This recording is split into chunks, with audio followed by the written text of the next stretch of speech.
Hola, mi nombre es Arnold Pinilla, estudiante de Relaciones Internacionales y Ciencias Políticas. Estamos viendo el módulo de Derecho Internacional. Existen varias fuentes del derecho internacional que son los tratados, la costumbre internacional y los principios generales del derecho. Los tratados es la norma jurídica de naturaleza vinculante obligatoria para los estados que se someten y suscriben dichos acuerdos.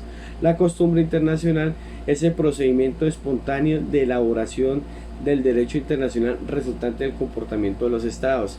Y los principios generales del derecho son los enunciados normativos más generales que, a pesar de no haber sido integrados formalmente en los ordenamientos jurídicos particular, recogen de manera abstracta el contenido de cada un grupo de ellos. Nosotros vamos a estudiar sobre el Tratado de los Derechos Humanos. Los derechos humanos fueron proclamados en la Asamblea General de Naciones Unidas en París en 1948, el cual dice que todo ser humano, ¿sí?, que ningún estado, por más superior y poderoso que sea, puede pasar por encima de nuestros derechos, y nosotros tenemos libertad de religión, de culto, de raza, de sexo. No tenemos derecho, o sea, no nos pueden discriminar por nuestra color de piel, por nuestra descendencia social y cultural. Los principios del derecho son varios, de los derechos humanos: la libertad, la justicia y la paz, la realización como ser humano libre que necesita condiciones para gozar de sus personas como derechos civiles, políticos, económicos, sociales y culturales. Nos han dado un claro ejemplo sobre las sentencias judiciales de los derechos humanos. Un claro ejemplo sucedió en Chile en el año entre 1997 y 2001, donde unas personas interpusieron una denuncia por un crimen de lesa humanidad ocurrido por el secuestro, la desaparición o ejecución de familiares por parte de agentes estatales en 1973 y 1974 durante la dictadura militar. Tales acciones fueron rechazadas en una apelación, fueron rechazadas en 1993 y 2003 por juzgados tribunales de apelación en la Corte Suprema de Justicia, con base en la aplicación de un plazo de figura de prescripción establecida del Código Civil. Ellos se basaban de que porque ya habían indemnizado a las familias y le habían dado una pensión, entonces las familias querían seguir reclamando obviamente sus derechos y la pérdida de sus familiares, y más que fueron por un crimen de lesa humanidad. La sentencia de la Corte de Derechos Humanos, si bien reconoce que las víctimas han recibido una pensión mensual administrativa dispuesto a la normatividad de Chile, así como otros beneficios, no excluye la posibilidad de que las víctimas de graves violaciones opten por reclamar por reparación vía judicial y tratándose de crímenes de lesa humanidad. La Corte decide, ¿sí?, ya entre su sentencia, decide que por unanimidad aceptar el reconocimiento y la responsabilidad del Estado de que fue culpable de ese crimen. Lo segundo dice que el Estado es responsable por la violación del derecho y el acceso a la justicia en los términos y las garantías judiciales. Ahí nos nombran los nombres de las víctimas que fueron de dicho asesinato que ocurrió en Chile, y no solamente en Chile, han ocurrido en varias partes del mundo, hasta en Colombia, con los líderes sociales que quedan impunes esos crímenes, y que sabemos que el gobierno tiene parte de la responsabilidad, y que pues nosotros los líderes sociales, porque yo soy un líder social, tratamos de defender el derecho a la vida, a la justicia, y somos vulnerados y violados nuestros derechos. Dentro de la sentencia de la Corte Penal dice que presenta el concepto de indemnizaciones compensatorias, así como el reintegro de gastos en los términos referidos de la denuncia. O sea, esto fue un logro para que las personas víctimas tengan un reconocimiento.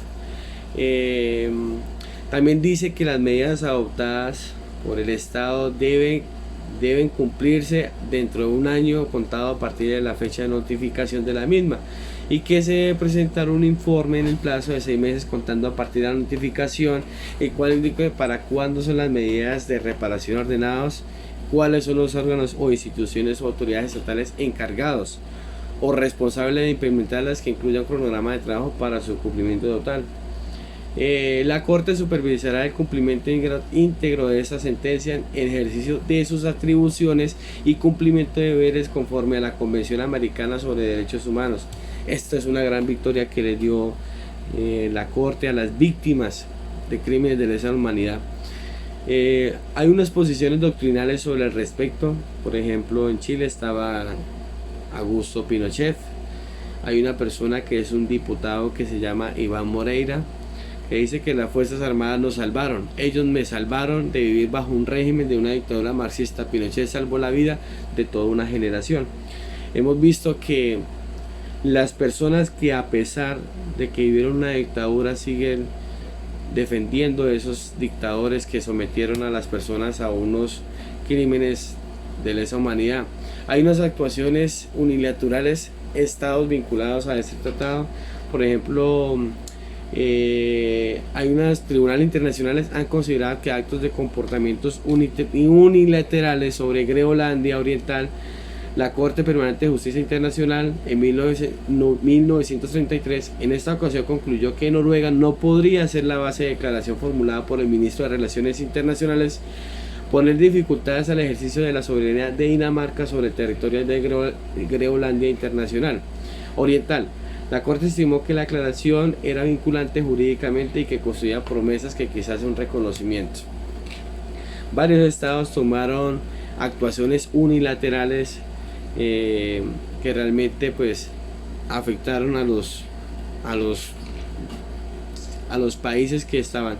Por ejemplo, aquí también actos unilaterales fueron discutidos en las decisiones de la Corte Internacional de Justicia sobre ensayos nucleares, cuando Nueva Zelanda y Australia solicitaron que la Corte declarara esos ensayos nucleares que realizaba Francia en el Pacífico eran contrarios al derecho internacional y por ende debían cesar. Esta decisión se refiere a que los actos unilaterales materiales, la promesa ha facilitado el estudio del tema y la Corte reconoció que las declaraciones unilaterales pueden comprometer jurídicamente a un Estado. Realmente las actuaciones de los organismos internacionales, analizando el contexto internacional, nos desplazamos hacia México evidenciando múltiples violaciones de los derechos humanos, y hay 9 órganos creados en virtud de los derechos humanos que, digamos, supervisan y protegen esos derechos humanos, que es el Comité de los Derechos Humanos, el Comité de Derechos Humanos Económicos, Sociales y Culturales, el Comité para la Eliminación y Discriminación Racial, el Comité para la Eliminación y Discriminación contra la Mujer, Comité contra la Tortura, Comité de los Derechos de los Niños, Comité para la Protección de todos los trabajadores migratorios y familiares, Comité para los Derechos de las Personas con Discapacidad y Comité contra las desapariciones forzadas. Hay 3 tendencias las cuales del sistema conflictual internacional. La primera tendencia es la supranacionalista. Considera que entre los estados deben tener acuerdos internacionales los cuales ayudan a regular los conflictos con reglas las cuales son consultadas por jueces nacionales y así lograr soluciones homogéneas. También está la internista o territorialista. Es la disciplina que se debe estudiar únicamente a partir del derecho interno de cada estado. Es decir, que las reglas del conflicto deben ser procedimientos de carácter territorial y excepción permitir la aplicación de la ley extranjera a partir de la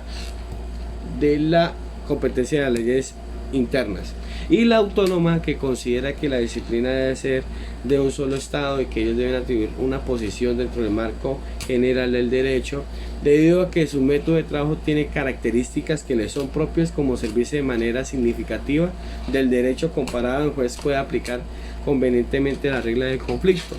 Con eso damos nosotros por terminada nuestro trabajo el día de hoy. Le agradecemos mucho y que tengan una excelente tarde.